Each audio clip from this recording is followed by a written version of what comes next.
सभी को मेरा नमस्कार। मैं डॉक्टर फूल कुमारी, गृह वैज्ञानिक, कृषि विज्ञान केंद्र कुरारा हमीरपुर से बोल रही हूँ। मैं इस पोषण माह के अवसर पर विश्वव्यापी महामारी कुपोषण के निवारण में गृह वाटिका की क्या भूमिका है, इस पर चर्चा करना चाहती हूँ। तो सबसे पहले मैं चर्चा करना चाहती हूँ ये कुपोषण क्या है और कैसे होता है। कुपोषण का तात्पर्य है जब हमारे शरीर में किसी न किसी पोषक तत्व की कमी या अधिकता हो। ऐसा तभी होता है जब हम संतुलित आहार का सेवन नहीं कर पाते हैं। संतुलित आहार का तात्पर्य है ऐसा आहार जिसमें सभी पोषक तत्व सही मात्रा में उपलब्ध हो।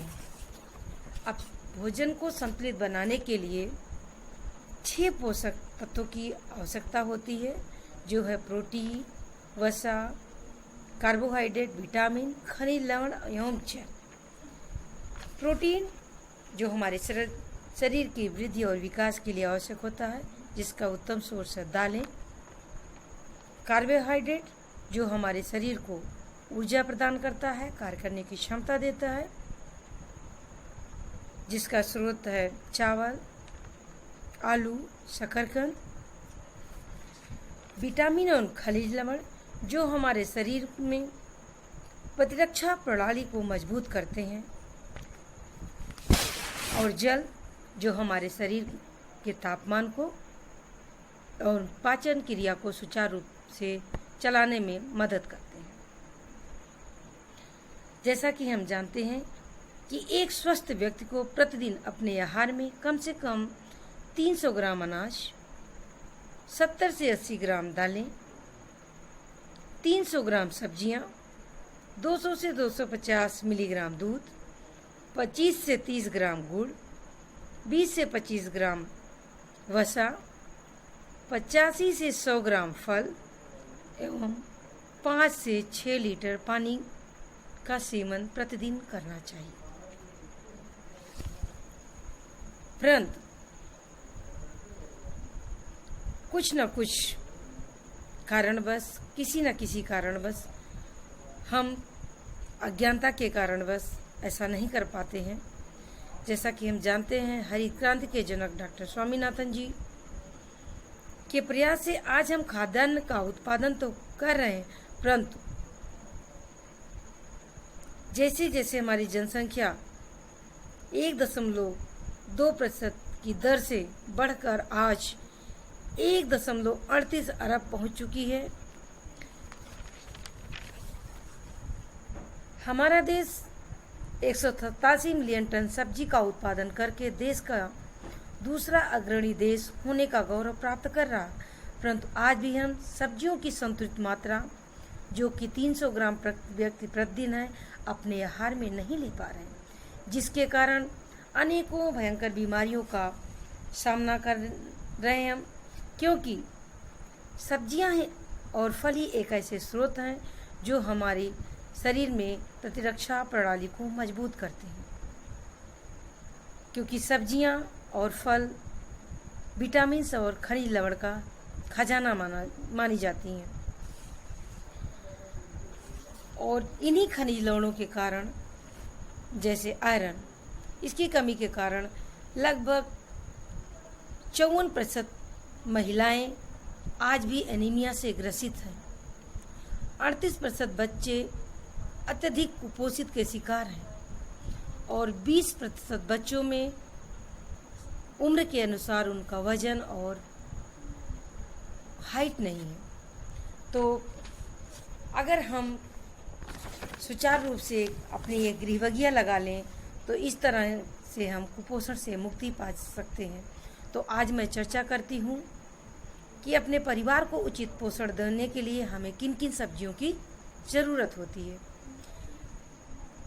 पोषाहार विशेषज्ञ डॉक्टर सी गोपालन के अनुसार एक व्यक्ति को प्रतिदिन कम से कम 300 ग्राम सब्जियों को अपने दैनिक आहार में समावेश करना चाहिए, जिसमें 50 ग्राम हरी पत्तेदार सब्जियां जैसे पालक, चौलाई, मेथी, धनिया, सरसों का साग, बथुआ इत्यादि, जो कि आयरन का बहुत अच्छा सोर्स मानी जाती हैं, इनको सेवन करना चाहिए।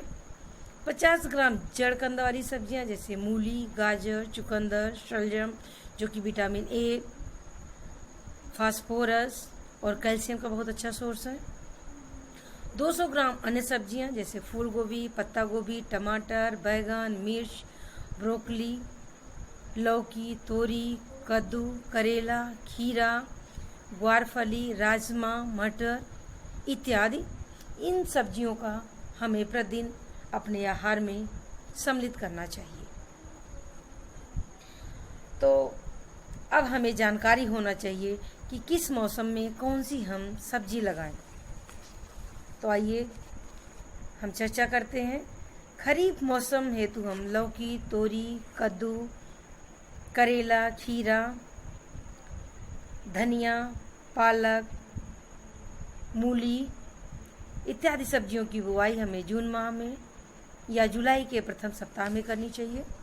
इससे हमें अक्टूबर माह तक सब्जियां मिलती रहेंगी।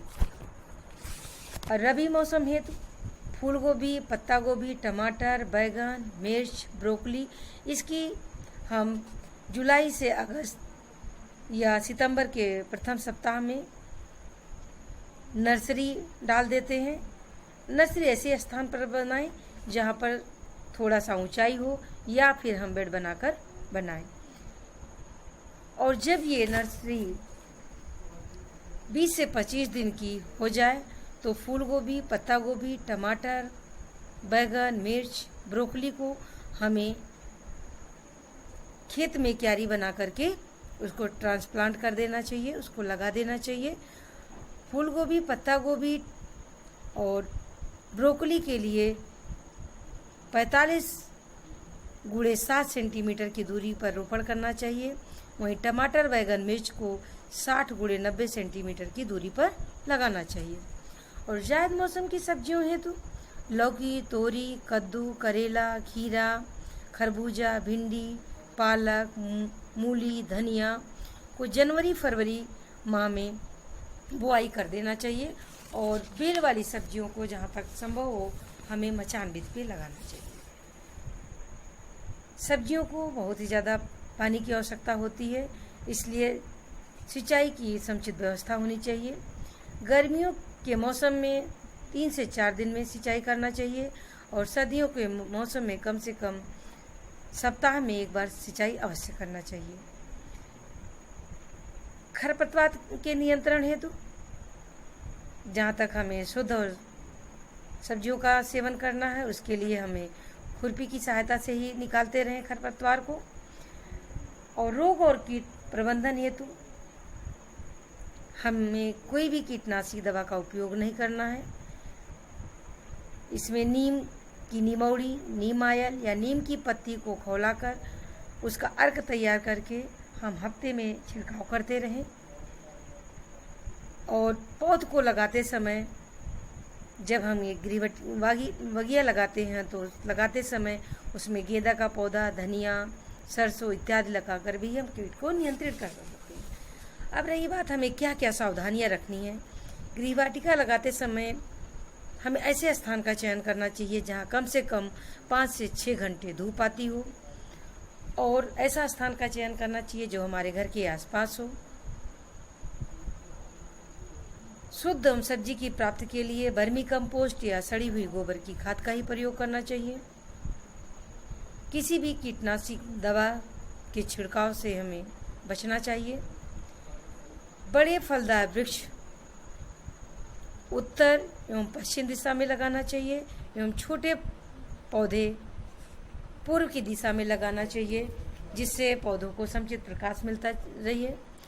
और लता वाली सब्जियों को हमें मचान सिस्टम से लगाना चाहिए। इसी तरह पशु से सुरक्षा करने के लिए हमें एक बाड़ बना देना चाहिए।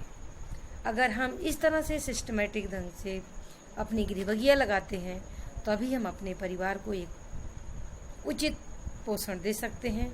तो आइए आज हम संकल्प लेते हैं कुपोषण मुक्त भारत बनाने में हम एक छोटी सी गृह बगिया लगाएं और अपने परिवार को, अपने समाज को, अपने गांव को, अपने देश को स्वस्थ बनाने में अपना महत्वपूर्ण योगदान दे सकें। धन्यवाद।